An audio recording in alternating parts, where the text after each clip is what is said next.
ಇವತ್ತು ನಾನು ಓಪನ್ ಪ್ಯಾನಲ್ಲಿ ತುಂಬ ಸುಲಭವಾಗಿ ಮತ್ತು ತುಂಬ ರುಚಿಯಾಗಿ ಬಿರಿಯಾನಿ ಹೇಗೆ ಮಾಡೋದು ಅಂತೇಳಿ ತೋರಿಸ್ಕೊಡ್ತಾ ಇದ್ದೀನಿ.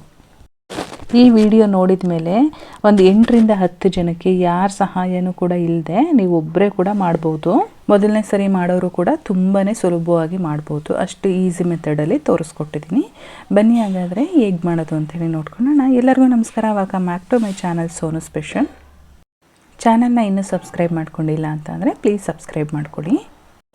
ನಾನಿಲ್ಲಿ ಒಂದು ದೊಡ್ಡ ಬೌಲ್ಗೆ ಈ ಕಪ್ಪಲ್ಲಿ 4 ಕಪ್ ಅಕ್ಕಿ ಹಾಕ್ತಾಯಿದ್ದೀನಿ. ಇದು 3 ಕಪ್ಗೆ 1 kg ಆಗುತ್ತೆ. ಆಲ್ಮೋಸ್ಟ್ 1/4 kg ಅಷ್ಟು ಹಾಕಿ ಚೆನ್ನಾಗಿ ತೊಳೆದು ನೆನೆಯೋದಕ್ಕೆ ಇಡ್ತಾಯಿದ್ದೀನಿ.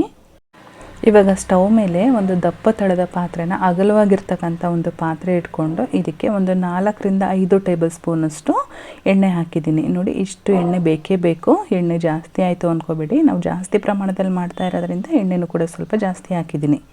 ಒಗ್ಗರಣೆಗೆಯಲ್ಲಿ ನಾನು ಸ್ಪೈಸಸ್ ತೊಗೊಂಡಿದ್ದೀನಿ. ಚಕ್ಕೆ, ಲವಂಗ, ಏಲಕ್ಕಿ, ಮರಾಠಿ ಮೊಗ್ಗು, ಹಾಗೆ ಸ್ಟಾರ್ ಅನೀಸು, ಜೊತೆಗೆ ಪಲಾವ್ ಎಲೆ ಎಲ್ಲದನ್ನು ಕೂಡ ಇಲ್ಲಿ ಒಗ್ಗರಣೆಗೆ ಸೇರಿಸ್ಕೊಳ್ತಾ ಇದ್ದೀನಿ. ಸ್ಪೈಸಸ್ದು ಫ್ಲೇವರ್ ಬಿಟ್ಕೊಳ್ಳೋಂಗೆ ಒಂದು 20 ಸೆಕೆಂಡು ಫ್ರೈ ಮಾಡ್ಕೊಳ್ಬೇಕು. ನಂತರ ನಾನಿಲ್ಲಿ 2 ಟೇಬಲ್ ಸ್ಪೂನಷ್ಟು ಶುಂಠಿ ಬೆಳ್ಳುಳ್ಳಿ ಪೇಸ್ಟನ್ನು ಸೇರಿಸ್ತಾ ಇದ್ದೀನಿ. ಶುಂಠಿ ಬೆಳ್ಳುಳ್ಳಿ ಪೇಸ್ಟ್ ಈ ರೀತಿ ಮೊದಲೇ ಎಣ್ಣೆಗೆ ಹಾಕೋದ್ರಿಂದ ಟೇಸ್ಟು ತುಂಬಾ ಚೆನ್ನಾಗಾಗುತ್ತೆ. ಹಾಗೆ ಶುಂಠಿ ಬೆಳ್ಳುಳ್ಳಿ ಪೇಸ್ಟ್ ಹಿಂಗೆ ಹಾಕಿರೋದ್ರಿಂದ ಅದು ತಳ ಹಿಡಿಯೋಂಥ ಚಾನ್ಸಸ್ ಇರುತ್ತೆ. ಸ್ವಲ್ಪ ತಿರುಗಿಸ್ಕೊಳ್ತಾ ಇರಬೇಕು. ನಂತರ ನಾನಿಲ್ಲಿ 4 ಈರುಳ್ಳಿನ ಉದ್ದುದವಾಗಿ ಕಟ್ ಮಾಡಿ ಸೇರಿಸ್ಕೊಂಡಿದ್ದೀನಿ. ದೊಡ್ಡದಾದರೆ ಒಂದು 3 ಸಾಕಾಗುತ್ತೆ. ನಾನು ಮೀಡಿಯಮ್ ಸೈಜ್ದು 4 ತೊಗೊಂಡಿದ್ದೀನಿ. ಚೆನ್ನಾಗಿ ಫ್ರೈ ಮಾಡ್ಕೊಳ್ಬೇಕು. ಈರುಳ್ಳಿ ಎಲ್ಲ ಚೆನ್ನಾಗಿ ಸಾಫ್ಟ್ ಆದಮೇಲೆ ನಾನಿಲ್ಲಿ ಟೊಮೊಟೊ ಸೇರಿಸ್ತಾ ಇದ್ದೀನಿ. ಚಿಕ್ಕದಾಗಿ ಕಟ್ ಮಾಡಿ ಒಂದು ದೊಡ್ಡ ಗಾತ್ರದ ಟೊಮೊಟೊನ ತೊಗೊಂಡಿದ್ದೀನಿ. ಟೊಮೊಟೊ ಸ್ವಲ್ಪ ಸಾಫ್ಟ್ ಆದಮೇಲೆ ನಾನಿಲ್ಲಿ ಚಿಕನ್ ಸೇರಿಸ್ತಾ ಇದ್ದೀನಿ. ಚಿಕನ್ ನಾನಿಲ್ಲಿ 1 kg ತೊಗೊಂಡಿದ್ದೀನಿ. ವಿತ್ ಬೋನ್ ಆಗಿ ವಿತ್ ಸ್ಕಿನ್ನು. ಕೆಲವರು ಸ್ಕಿನ್ ತಿನ್ನೋದಿಲ್ಲ, ಅಂಥವರು ಸ್ಕಿಪ್ ಮಾಡ್ಕೊಳ್ಬೋದು. ಸ್ಕಿನ್ ಹಾಕೋದ್ರಿಂದ ಬಿರಿಯಾನಿಗೆ ಒಂದು ಒಳ್ಳೆ ಟೇಸ್ಟ್ ಬರುತ್ತೆ. ಚಿಕನೆಲ್ಲ ಹಾಕಿದ ಮೇಲೆ ಚೆನ್ನಾಗಿ ಒಂದ್ಸಲ ಮಿಕ್ಸ್ ಮಾಡ್ಕೊಳ್ಬೇಕು. ಚೆನ್ನಾಗೆಲ್ಲ ಮಿಕ್ಸ್ ಆದಮೇಲೆ ನಾನಿಲ್ಲಿ ರುಚಿಗೆ ತಕ್ಕಷ್ಟು ಉಪ್ಪನ್ನು ಸೇರಿಸ್ತಾ ಇದ್ದೀನಿ. ಉಪ್ಪು ಹಾಕಿದ ಮೇಲೆ ಇನ್ನೊಂದು ಸಲ ಮಿಕ್ಸ್ ಮಾಡಿ ಚಿಕನನ್ನು ಒಂದು 5 ನಿಮಿಷ ಬೇಯಿಸ್ಕೊಳ್ಬೇಕಾಗತ್ತೆ. ತುಂಬಾ ಟೇಸ್ಟಿಯಾಗಿರುತ್ತೆ. ಈ ರೀತಿ ಏನೂ ರುಬ್ದೇನೆ ಡೈರೆಕ್ಟಾಗಿ ಎಲ್ಲದನ್ನು ಹಾಕಿ ಓಪನ್ ಪ್ಯಾನಲ್ಲೇ ಮಾಡಿ ಈಸಿಯಾಗೂ ಬರುತ್ತೆ. ಹಾಗೆ ಟೇಸ್ಟ್ ಕೂಡ ತುಂಬಾ ಚೆನ್ನಾಗಿರುತ್ತೆ. ಇವಾಗ ನಾನು ಒಂದು 5ರಿಂದ 6 ನಿಮಿಷಗಳ ಕಾಲ ಚಿಕನನ್ನು ಬೇಯಿಸ್ಕೊಂಡಿದ್ದೀನಿ. ನೋಡಿ, ಅಲ್ಲಿ ನೀರು ಬಿಡೋಕ್ಕೆ ಸ್ಟಾರ್ಟ್ ಆಗಿದೆ. ಈ ಟೈಮಲ್ಲಿ ನಾನು ಮಸಾಲ ಆ್ಯಡ್ ಮಾಡ್ತಾಯಿದ್ದೀನಿ. ಅಂಗಡಿಯಿಂದ ತಂದಿರ್ತಕ್ಕಂಥ 2 ಸ್ಯಾಚೆಟ್ ನಾನಿಲ್ಲಿ ಬಿರಿಯಾನಿ ಪೌಡರ್ ಸೇರಿಸ್ತಾ ಇದ್ದೀನಿ. ಹಾಗೆ 1 ಟೀ ಸ್ಪೂನಷ್ಟು ಖಾರದ ಪುಡಿ ಹಾಕ್ತಾಯಿದ್ದೀನಿ. ನಾನಿಲ್ಲಿ ಕಾಶ್ಮೀರಿ ರೆಡ್ ಚಿಲ್ಲಿ ಬರುತ್ತಲ್ವ, ಅದನ್ನು ಹಾಕ್ತಾಯಿದ್ದೀನಿ. ಖಾರ ಇರಲ್ಲ, ಸ್ವಲ್ಪ ಕಲರ್ ಇರುತ್ತೆ. ಜೊತೆಗೆ ಒಂದು ಅರ್ಧ ಟೀ ಸ್ಪೂನಷ್ಟು ಅರಿಶಿನ ಪುಡಿ ಸೇರಿಸ್ತಾ ಇದ್ದೀನಿ. ಖಾರ ಇಷ್ಟಪಡ್ತೀರಾ ಅಂತ ಅಂದರೆ ನಾರ್ಮಲ್ ಖಾರದ ಪುಡಿನೇ ಹಾಕ್ಕೊಳ್ಬೋದು. ಹಾಗೆ ಒಂದು ಅರ್ಧ ಬೌಲಷ್ಟು ಮೊಸರು ಸೇರಿಸ್ತಾ ಇದ್ದೀನಿ. ನಾನು ಏನಕ್ಕೆ ಕಾಶ್ಮೀರಿ ರೆಡ್ ಚಿಲ್ಲಿ ಹಾಕಿದ್ದೀನಿ ಅಂತ ಅಂದರೆ ನಮ್ಮ ಮನೇಲಿ ಸ್ವಲ್ಪ ಖಾರ ಕಡಿಮೆ, ಹಾಗಾಗಿ ನಾನು ಅದನ್ನು ಯೂಸ್ ಮಾಡ್ತೀನಿ ಜಾಸ್ತಿ. ನೀವು ಸ್ಪೈಸಿ ಆಗಬೇಕು ಅಂತ ಅಂದರೆ ನಾರ್ಮಲ್ ಖಾರದ ಪುಡಿ ಬರುತ್ತಲ್ವ, ಗುಂಟೂರು ಮೆಣಸಿನ್ಕಾಯಿದು, ಅದನ್ನು ಕೂಡ ಹಾಕ್ಕೊಳ್ಬೋದು. ಎಲ್ಲ ಮಸಾಲ ಹಾಕಿದ ಮೇಲೆ ಚೆನ್ನಾಗಿ ಮಿಕ್ಸ್ ಮಾಡಿಕೊಂಡು ಒಂದು 5 ನಿಮಿಷ ಬೇಯಿಸ್ಕೊಳ್ಬೇಕು.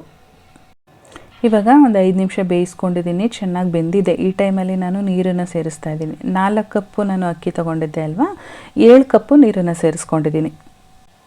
ಚಿಕನ್ನಲ್ಲಿ ನೀರು ಬಿಟ್ಕೊಂಡಿರುತ್ತೆ, ಜೊತೆಗೆ ಮೊಸರು ಹಾಕಿದ್ದೀವಿ, ಅದೇ ಒಂದು ಅರ್ಧ ಕಪ್ ಹಾಕಿರುತ್ತೆ. ಹಾಗಾಗಿ ನಾನಿಲ್ಲಿ ಸ್ವಲ್ಪ ಕಡಿಮೆನೇ ತೊಗೊಂಡಿದ್ದೀನಿ. ಕುಕ್ಕರ್ಗೆ ಹಾಕೋದಾದರೆ 1:2 ರೇಷಿಯೋದಲ್ಲೇ ಹಾಕ್ಬೋದು. ಬಟ್ ನಾವು ಓಪನ್ ಪ್ಯಾನಲ್ಲಿ ಮಾಡ್ತಾ ಇರೋದ್ರಿಂದ, ಅದು ಅಲ್ಲದೆ ಅಕ್ಕಿನ ಮುಂಚೆ ನೆನೆಸಿಟ್ಕೊಂಡಿರೋದ್ರಿಂದ ಅಷ್ಟು ಅವಶ್ಯಕತೆ ಇರಲ್ಲ. ಇವಾಗ ನೀರು ಕುದಿಯೋಕ್ಕೆ ಬಂದಿದೆ, ಇನ್ನೂ ಕುದೀತಾ ಇಲ್ಲ, ಕುದಿಯೋಕ್ಕೆ ಬಂದಿದೆ. ಈ ಟೈಮಲ್ಲಿ ನಾನು ಅಕ್ಕಿ ಆ್ಯಡ್ ಮಾಡ್ತಾಯಿದ್ದೀನಿ. ನಾನೇನು ಮುಂಚೆನೇ ನೆನೆಸಿಟ್ಕೊಂಡಿದ್ದೆ ಅಲ್ವಾ, ನೀರೆಲ್ಲ ಸೋರಿಸ್ಕೊಂಡು ಅಕ್ಕಿ ಮಾತ್ರ ಆ್ಯಡ್ ಮಾಡ್ತಾಯಿದ್ದೀನಿ. ಇದ್ರ ಜೊತೆಗೆ ಒಂದು ಅರ್ಧ ಬಂಚಷ್ಟು ಕೊತ್ತಂಬರಿ ಸೊಪ್ಪನ್ನು ಕೂಡ ಆ್ಯಡ್ ಮಾಡ್ತಾಯಿದ್ದೀನಿ. ಎಲ್ಲದನ್ನು ಕೂಡ ಇವಾಗ ಚೆನ್ನಾಗಿ ಮಿಕ್ಸ್ ಮಾಡ್ಕೊಳ್ಬೇಕು. ಇವಾಗ ನೋಡಿ, ಕಲರ್ ಕೂಡ ಎಷ್ಟು ಚೆನ್ನಾಗಿ ಕಾಣಿಸ್ತಾ ಇದೆ ಅಂತೇಳಿ. ನಾನು ಕಾಶ್ಮೀರಿ ರೆಡ್ ಚಿಲ್ಲಿ ಹಾಕಿರೋದ್ರಿಂದ ಇಷ್ಟು ರಿಚಾಗಿ ಬರ್ತಾ ಇದೆ ಕಲರು. ಎಲ್ಲವನ್ನೂ ಕೂಡ ಚೆನ್ನಾಗಿ ಮಿಕ್ಸ್ ಮಾಡಿ ಒಂದು ಲಿಡ್ ಕ್ಲೋಸ್ ಮಾಡಿ ಒಂದು 10 ನಿಮಿಷ ಬೇಯಿಸ್ಕೊಳ್ತೀನಿ.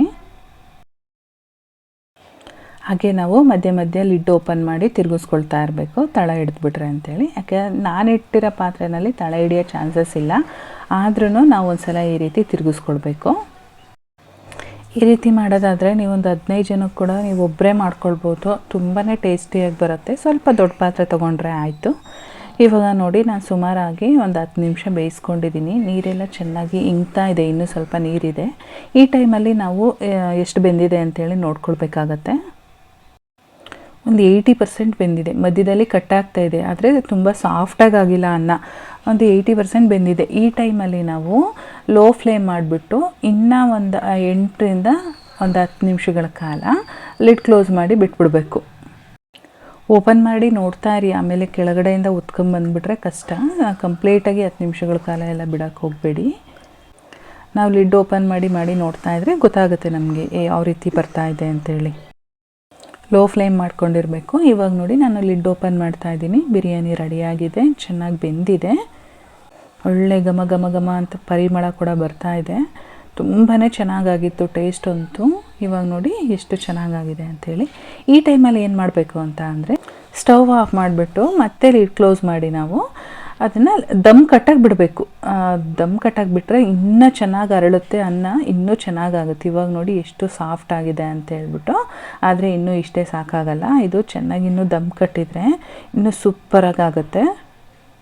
ಹಾಗಾಗಿ ನಾನು ಸ್ಟವ್ ಸ್ವಿಚ್ ಆಫ್ ಮಾಡಿಕೊಂಡು ಒಂದು 10 ನಿಮಿಷ ಹಾಗೆ ಬಿಟ್ಬಿಡ್ತೀನಿ. ಇವಾಗ ನೋಡ್ತಾ ಇದ್ದೀರಾ ಅಲ್ವಾ, 10 ನಿಮಿಷ ಆದಮೇಲೆ ನಾನಿಲ್ಲಿ ಓಪನ್ ಮಾಡಿದ್ದೀನಿ. ಎಷ್ಟು ಉದ್ರಾಗಾಗಿದೆ ಅಂತೇಳಿ ಕಾಣಿಸ್ತಾ ಇರ್ಬೋದು ನಿಮಗೆ.